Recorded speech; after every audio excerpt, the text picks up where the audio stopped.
Una sombra cayó sobre la tierra. Era un miedo nuevo, diferente. Algo que no se veía, pero que se sentía con fuerza, empezó a acechar en las noches calladas. Corría el año 1995. El lugar, la isla de Puerto Rico. Pronto, un nombre se empezaría a susurrar, un nombre que traería imágenes de espanto y misterio. Chupacabras. ¿Qué era esta cosa? ¿De dónde salió? Estas preguntas flotaban pesadas en el aire húmedo, sin respuesta. La vida tranquila del campo, de repente, sin que nadie entendiera por qué, se rompió por una presencia que no era fácil de explicar. Parecía que hasta la misma oscuridad aguantaba la respiración, esperando. Los primeros cuentos que llegaron eran confusos. Los agricultores se despertaban con un silencio que preocupaba. Sus animales, su ganado, aparecían sin vida. Pero este no era un depredador cualquiera. Había una precisión rara en los ataques, una forma de actuar que daba escalofríos. A las víctimas les sacaban toda la sangre, dejando unas marcas raras, como de pinchazos, casi siempre en el cuello. Casi no les comían la carne. Este detalle, más que ningún otro, hacía que se les pusieran los pelos de punta a los que veían lo que quedaba. Era como su tarjeta de presentación, la firma de algo bien raro y feo que andaba escondido cerquita de sus casas, donde ya no llegaba la luz. El pánico empezó a correr como pólvora. Las historias se multiplicaban. Cada cuento nuevo le ponía algo más a la leyenda que crecía. ¿Era una sola criatura o había más? Los periódicos y la tele empezaron a hablar de estas cosas raras, llevando el miedo a más gente.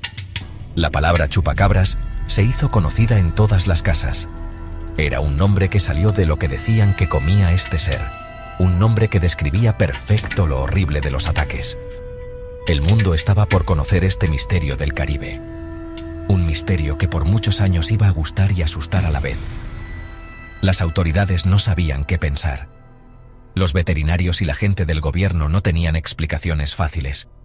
Pensaron en los de siempre, perros salvajes, mangostas, hasta insectas de gente. Pero ninguna de estas ideas cuadraba bien con las pruebas tan raras que encontraban. Las heridas eran demasiado perfectas, y era muy raro que no comiera la carne. Era como si algo de otro mundo, algo que no era de aquí, o quizás una criatura olvidada de los cuentos antiguos, se hubiera despertado. El misterio del chupacabras había empezado, un rompecabezas con piezas faltantes y figuras en la sombra que nos retaba a mirar más de cerca en la oscuridad. La primera ola de terror de verdad se sintió fuerte en los pueblitos de Puerto Rico. Canóvanas, un pueblo al este de San Juan, se volvió el centro de todo. Ahí, los cuentos eran más seguidos, más claritos. Fue en marzo de 1995 cuando los primeros reportes serios empezaron a mostrar un patrón. Encontraron 8 ovejas muertas, cada una con esas marcas raras de pinchazos que ya se conocían y sin una gota de sangre. La comunidad era pequeña, muy unida. Una noticia así corrió rápido, entre susurros de gente que no lo creía y un miedo que crecía. Esto no era cosa de los animales dañinos que ellos conocían. Los agricultores que vivían de sus animales tuvieron que empezar a cuidarse todo el tiempo. Las noches se volvieron pura angustia. Cada ruido de hojas, cada sonido raro, podía ser una señal de que la criatura volvía. Madeline Tolentino, una señora de Canóvanas, fue una de las primeras personas importantes que dijo haber visto a la criatura, dándole una imagen a los cuentos ya espantosos de sus ataques horribles. Lo que ella contó alimentó la leyenda que crecía, poniéndole una cara, aunque fuera monstruosa, al asesino que no se veía, que los atormentaba en las noches y les robaba la tranquilidad. Los ataques siguieron, llegando a otros pueblos como Morovis, Orocovis y Florida. Decían que mataba cabras, gallinas, conejos y hasta vacas y caballos. Lo que pasaba seguía siendo igual de escalofriante. Los cuerpos sin sangre, las heridas perfectas. La policía local y la gente de agricultura investigaron, pero lo que encontraban muchas veces traía más preguntas que respuestas. Hablaban de cosas raras, de pruebas que no parecían de animales conocidos. Las explicaciones oficiales muchas veces no convencían a los que habían visto la matanza con sus propios ojos, y eso hacía crecer la preocupación y la idea de que algo muy fuera de lo común estaba pasando. La isla, que siempre estaba llena de vida y música, se encontró con una nube de miedo encima. El chupacabras era más que un matador de animales. Se volvió un símbolo de lo desconocido, una historia de monstruos de hoy en día que pasaba delante de todos. Los primeros casos en Puerto Rico pusieron la base para una leyenda que pronto cruzaría los mares. Los detalles eran duros, las pruebas dejaban pensando. Fue aquí, en medio de la belleza tropical, que el misterio mostró por primera vez su cara de espanto, dejando un recuerdo de miedo y preguntas sin respuesta que siguen hasta hoy. Un misterio nacido de víctimas sin sangre bajo la luna del Caribe. ¿Y cómo era esta criatura, este chupacabras? La gente lo describía de muchas formas, como pasa siempre cuando alguien cuenta algo que vio rapidito y que le dio mucho miedo. Pero, de todos los cuentos, empezaron a salir algunas cosas en común, pintando un retrato que asustaba. Muchos de los primeros cuentos de Puerto Rico hablaban de una criatura que caminaba en dos patas, de más o menos 1 metro a 1,5 metros de alto. Decían que se movía raro, como a tirones, a veces saltando como un canguro. Muchas veces decían que parecía un reptil o algo de otro planeta, bien diferente a cualquier animal conocido, y eso daba escalofríos. Una de las cosas que más llamaba la atención, y que casi todos contaban, eran sus ojos. Los que lo vieron seguido decían que tenía ojos grandes, de color rojo-naranja, o rojos que brillaban y que parecían traspasar la oscuridad. Decían que esos ojos hipnotizaban, que podían dar miedo o dejar paralizado al que los miraba. Otra cosa que muchos notaban era una fila de espinas o púas que le corrían por la espalda, desde donde empieza la cabeza hasta la cola. Algunos hasta contaban que esas espinas podían cambiar de color, quizás para mostrar algo o para esconderse. Su piel la pintaban seguido como gris verdosa, como cuero o con escamas. También decían que la criatura tenía colmillos largos y filudos, perfectos para las heridas de pinchazo que encontraban en sus víctimas. Algunos contaban que tenía dedos largos con garras en las manos y patas fuertes. También había cuentos de un olor fuerte, como a azufre, cuando estaba cerca, un olor casi como de demonio que se quedaba en el aire después de un ataque, o de verlo.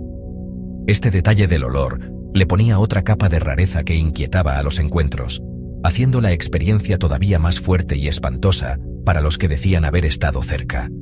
Al chupacabras no solo se lo veía, se lo olía, se lo sentía. Estas primeras descripciones, más que nada de Puerto Rico, formaron la imagen típica del chupacabras. Era una mezcla rara de cosas, como si hubiera tomado partes de diferentes tipos de animales, pero sin ser ninguno de ellos. Esta apariencia tan fea ayudó mucho a que se volviera un mito. No era simplemente un perro o un coyote, era otra cosa, algo que los científicos no podían clasificar, algo que se sentía viejo y desconocido.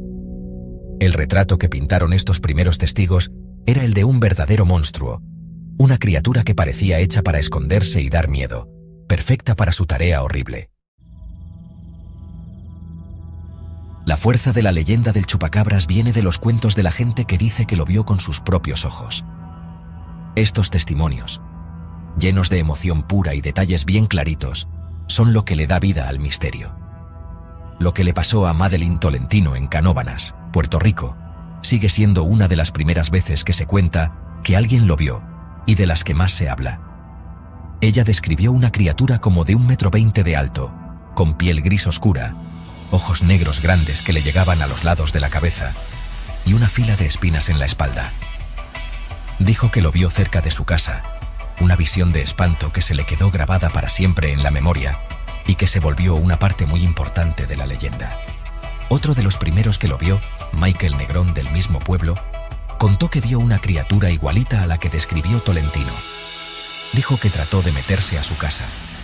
Cuentos así, de gente común y corriente, le llegaron mucho a la gente de la comunidad. Estos no eran cuentos viejos de abuelos, eran cosas que estaban pasando ahora, a vecinos y amigos. El miedo se podía sentir, los detalles se contaban bajito, muchas veces como sin querer, lo que mostraba el terror de verdad que sentían. Esta gente no buscaba ser famosa, sino que trataban de entender algo muy feo que creían haber encontrado. Teodora Reyes, también de Puerto Rico, contó otra historia que daba escalofríos. Ella describió que vio una criatura con ojos rojos grandes y un cuerpo parecido al de un oso pequeño, pero con púas en la espalda. Contó que atacó a sus animales, dejándolos sin sangre, que muchas cosas se repitieran en diferentes cuentos de distintos lugares. Los ojos, las espinas, que caminara en dos patas a veces, empezó a formar una imagen compuesta, pero espantosa, del depredador. Cada historia le ponía un poquito más a este retrato que salía de una cosa desconocida. Estos primeros encuentros fueron clave para que el chupacabras se quedara en la mente de la gente. Dieron la base para contar la historia de lo que pasaba. Los que lo vieron muchas veces hablaban de una gran intranquilidad, de una presencia que no era natural y que se sentía cuando aparecía. Sus palabras tenían el peso de un miedo real, un miedo que se regó por los barrios y al final cruzó fronteras. Si lo que vieron era de verdad una especie nueva, un animal conocido pero que confundieron, o algo totalmente diferente, sus cuentos formaron la base de un misterio que todavía nos interesa y nos deja pensando, muchos años después. Sección 5. Más que solo animales, el factor humano del miedo. Aunque las principales víctimas del chupacabras eran los animales, el golpe psicológico en la gente fue fuertísimo y no se puede exagerar. Comunidades enteras se encontraron viviendo con una sombra de angustia. La gente cambió lo que hacía todos los días. A los niños los guardaban en casa cuando oscurecía, y los agricultores se armaban, vigilando sus terrenos durante las noches largas y llenas de tensión. Era como estar sitiados por culpa de un enemigo que no se veía. Las historias de que casi los agarra, o de haberlo visto de reojo, muchas veces agarraban vida propia, cambiando y creciendo cada vez que se contaban. Esto es normal cuando el miedo se apodera de una comunidad. El chupacabras se volvió el cuco para una nueva generación. Piensen en el impacto en la gente. En los lugares donde más se hablaba de esto, el chupacabras era tema de conversación de todos los días. Salía en todas las noticias locales, hacía que la gente inventara cosas y hasta inspiró un tipo raro de turismo oscuro. A la gente le atraía el misterio, aunque le tuvieran miedo. Esta forma en que todos se metían en el tema, aunque nacía del miedo, también servía para que la comunidad pudiera aguantar la situación. Contar historias, hablar de teorías y hasta hacer chistes sobre la criatura ayudaba a manejar la angustia y la duda que trajo a sus vidas. Sección 6. La ciencia. Lucha con lo desconocido. Explicaciones de este mundo. Mientras más se hablaba del chupacabras, los científicos y los que no creían empezaron a dar explicaciones más normales para las muertes raras de animales y para lo que la gente decía ver. Una teoría importante decía que podían ser animales depredadores conocidos, pero enfermos con cosas como la sarna. La sarna es una enfermedad de la piel causada por unos bichitos parásitos que hace que se caiga el pelo, la piel se ponga gruesa y, en general, que el animal se vea bien feo. Un coyote, un zorro o un perro con mucha sarna de verdad podía verse muy raro y dar miedo, y quizás parecerse a algunas de las descripciones menos extrañas del chupacabras, especialmente las que salieron después en Texas y el suroeste de Estados Unidos. Los veterinarios que revisaban a las supuestas víctimas del chupacabras muchas veces decían que las causas de muerte eran más comunes. Decían que eso de que les sacaban la sangre podía ser un malentendido. Cuando un animal se muere, la sangre normalmente se va para la parte más baja del cuerpo por la gravedad, y las heridas de mordiscos de un depredador pueden hacer huecos por donde la sangre se sale o el animal la lame. Heridas chiquitas como pinchazos las pueden hacer los colmillos de los perros o coyotes. Que no se comieran la carne, aunque es raro, podía ser por depredadores sin experiencia o animales que se asustaron antes de poder comer bien. También se ha dicho que el poder de la sugestión y la histeria de la gente pudo haber ayudado. Una vez que la idea del chupacabras pegó fuerte, cualquier muerte de animal sin explicación o cualquier cosa rara que se viera se le echaba la culpa enseguida. Esto que pasa, donde la angustia de todos puede llevar a que vean las cosas igual, a veces de forma equivocada, está bien estudiado. Lo que cuenta la gente que lo vio, aunque suene convincente, se sabe que no es muy confiable, especialmente cuando se acuerdan de algo raro que vieron rapidito y en momentos de estrés. La mente puede rellenar los huecos, influenciada por lo que uno ya creía y por los cuentos que andan por ahí en la comunidad. Además, se han analizado algunos cuerpos que decían que eran chupacabras. En muchos casos, las pruebas de ADN mostraron que eran animales conocidos, muchas veces coyotes, perros, mapaches o hasta un pescado de apariencia rara en una ocasión. Esto que encontraron apoya la idea de que al menos algunos, si no muchos, de los reportes de chupacabras son porque la gente se confundió de animal. Aunque estas explicaciones de la ciencia dan opciones lógicas, muchas veces no convencen a los que creen que encontraron algo de verdad fuera de lo común, algo que no encaja bien en los libros de animales, ni explica el terror tan grande que sintieron. Sección 7. Más allá de lo conocido. Susurros de otro mundo. Mientras la ciencia buscaba respuestas de este mundo, empezaron a correr otras explicaciones que se metían en el terreno de lo sobrenatural y de los extraterrestres. Para algunos, el chupacabras no era un simple animal, enfermo o no. Era algo mucho más raro, algo que iba en contra de las leyes de la naturaleza que conocemos. Estas teorías muchas veces pintaban a la criatura como un ser extraterrestre, quizás una mascota o un experimento biológico que se escapó de un ovni. La conexión con los avistamientos de ovnis, que también son bastante comunes en Puerto Rico y otros lugares donde salieron reportes del chupacabras, parecía demasiada casualidad para que algunos no le pararan bola. La apariencia tan rara de la criatura, especialmente cómo describían sus ojos rojos brillantes y las partes que no parecían de animal, alimentaba estas ideas de otro mundo. Si era un ser extraterrestre, ¿para qué atacaba a los animales? Seguía siendo un misterio. ¿Estaba recogiendo muestras biológicas? ¿Era una forma de explorar? ¿O era simplemente un depredador de otro mundo que soltaron aquí por accidente o a propósito? Preguntas así, aunque no tenían respuesta, le ponían una emoción de ciencia ficción a la leyenda del chupacabras, gustándole a la gente que le fascina la vida fuera de la Tierra y los misterios del universo. Otras teorías sobrenaturales conectaban al chupacabras con demonios o criaturas de los cuentos populares que de repente se aparecían. El olor a azufre que algunos testigos contaban se usaba muchas veces como prueba de que había un demonio cerca.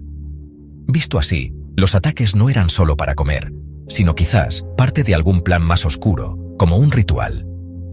Algunos hasta susurraban que eran experimentos del gobierno que salieron mal, creando una criatura monstruosa mezclada que luego se escapó. Estos cuentos tocaban los miedos sobre actividades secretas del gobierno y la posibilidad de que la ciencia soltara horrores en el mundo, un tema común en las historias de fantasía. Estas explicaciones sobrenaturales y paranormales, aunque no tienen pruebas fuertes, siguen existiendo porque dan una forma de entender cosas que parecen no tener lógica normal. Hablan de una necesidad humana de encontrarle sentido a lo que no se puede explicar, aunque ese sentido esté más allá de lo que aceptamos como real. El chupacabras, en este sentido, se vuelve más que solo un animal misterioso. Se vuelve un símbolo de la delgada línea entre nuestro mundo y otras realidades más raras. Representa la posibilidad de que no todos los monstruos son solo inventos de la imaginación, sino quizás visitantes de algún otro lugar completamente diferente. Sección 8. Una leyenda viajera. El chupacabras se hace mundial. Lo que empezó como algo solo de Puerto Rico, no se quedó en la isla por mucho tiempo. Como una onda que se expande en el agua, la leyenda del chupacabras pronto llegó a otras tierras. Empezaron a aparecer reportes de criaturas parecidas y muertes de animales sin explicación en otros países de Latinoamérica, como México, Chile, Nicaragua, Argentina y Brasil. Cada lugar le ponía su toque local al mito, pero las cosas principales, las víctimas sin sangre, el depredador misterioso, muchas veces seguían siendo muy parecidas. El mismo nombre chupacabras se volvió una palabra internacional para este terror difícil de encontrar. El viaje de la leyenda luego cruzó a los Estados Unidos, especialmente en las comunidades de habla hispana en Florida, Texas y el suroeste. Ahí, las descripciones de la criatura a veces cambiaban, mientras que el chupacabras de Puerto Rico era muchas veces un ser con espinas que caminaba en dos patas. La versión que contaban en Texas y otros lados seguido se parecía a una criatura rara, sin pelo, como un perro. Esta diferencia ha llevado a pensar que quizás chupacabras se volvió un nombre para cualquier depredador misterioso, o que se están mezclando diferentes animales misteriosos que no tienen nada que ver bajo el mismo nombre famoso. Los medios de comunicación tuvieron un papel bien importante en que la historia del chupacabras se conociera por todo el mundo. Las noticias, los documentales y después el Internet llevaron los cuentos a todas partes. La criatura se volvió un ícono de la cultura popular saliendo en películas, programas de televisión y videojuegos. Que se conociera tanto sin duda hizo que hubiera más avistamientos y reportes, porque la gente ya sabía más de la leyenda y de cómo era.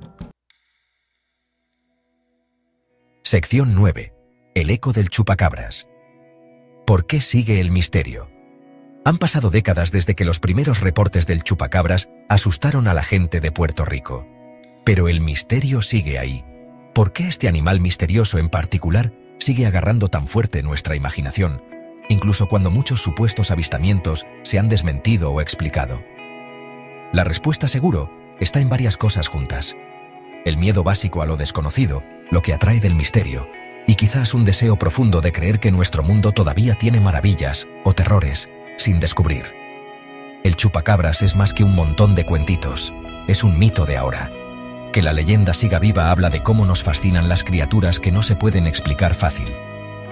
En una época donde la ciencia lo explica todo, y donde ya se conoce y entiende tanto del mundo natural, la idea de un depredador que no está confirmado, un monstruo, atrae mucho por sí sola. Nos recuerda a los cuentos más viejos de dragones, grifos y otras bestias de mitos que antes llenaban los lugares desconocidos para la gente. El chupacabras ocupa un lugar parecido en la mente de la gente de ahora, representando los rincones salvajes, sin domar, que quizás todavía existen, un poquito más allá de lo que entendemos o de lo que ven nuestros satélites. Además, la historia del chupacabras muchas veces toca una desconfianza escondida hacia las explicaciones oficiales. Cuando las autoridades descartan rápido cosas raras o dan respuestas que no convencen, puede alimentar la creencia de que algo se está escondiendo o que los expertos no saben todo. La leyenda del chupacabras deja abierta la posibilidad de que haya verdades por ahí que la ciencia normal no quiere o no puede reconocer. Esto crea un espacio para que crezcan otras teorías, desde las de animales misteriosos hasta las paranormales, manteniendo vivo el misterio y la discusión.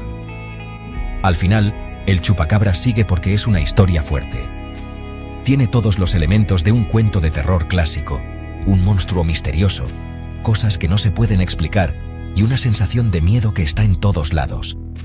Refleja nuestros miedos sobre el mundo natural, lo débiles que somos y la posibilidad de que no seamos completamente dueños de nuestro territorio. Mientras sigan habiendo muertes de animales sin explicación, sombras raras en la noche y la capacidad humana de preguntarse ¿y si? El eco del chupacabras seguramente seguirá sonando. Un susurro escalofriante que nos recuerda que algunos misterios quizás nunca se resuelvan del todo.